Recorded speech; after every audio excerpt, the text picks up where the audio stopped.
Good morning and happy Monday. Let's start today with a short reading from Romans chapter 12, verses 10 through 13. Paul writes, "Love each other with genuine affection and take delight in honoring each other. Never be lazy, but work hard and serve the Lord enthusiastically. Rejoice in our confident hope. Be patient in trouble and keep on praying. When God's people are in need, be ready to help them. Always be eager to practice hospitality."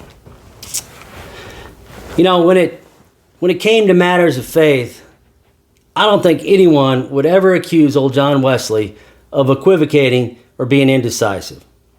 Although I never had the opportunity to attend one of his sermons, it's a bit before my time, I got to believe that no one walked away wondering where he stood regarding how they were to live out their faith. For instance, see if you can find any wiggle room in this familiar J.W. quote. "Do all the good you can by all the means you can, in all the ways you can, in all the places you can, in all the times you can, to all the people you can, as long as ever you can."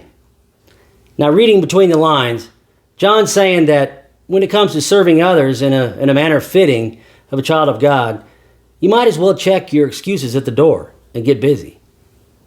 God gave his best and held nothing back. He expects no less from us.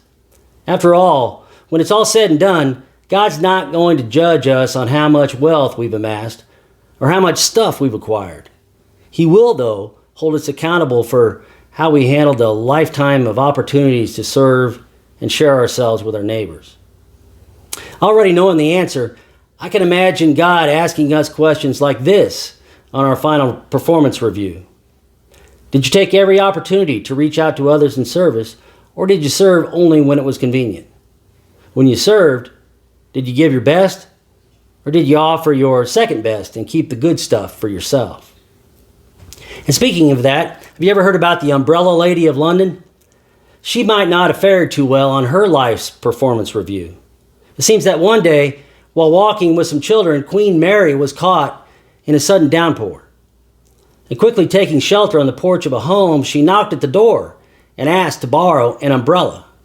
"I'll send it back tomorrow," she said.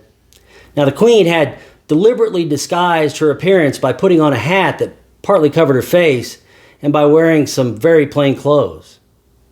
The homeowner, reluctant to give a stranger her best umbrella, offered her a cast-off she found in the attic. One rib was broken, and there were several holes in it. Apologizing, she turned it over to the monarch, whom she did not recognize. The next day, she had another visitor, a man with gold braids on his uniform and an envelope in his hand. "The queen sent me with this letter," he said, "and she also asked me to thank you personally for loaning her the umbrella."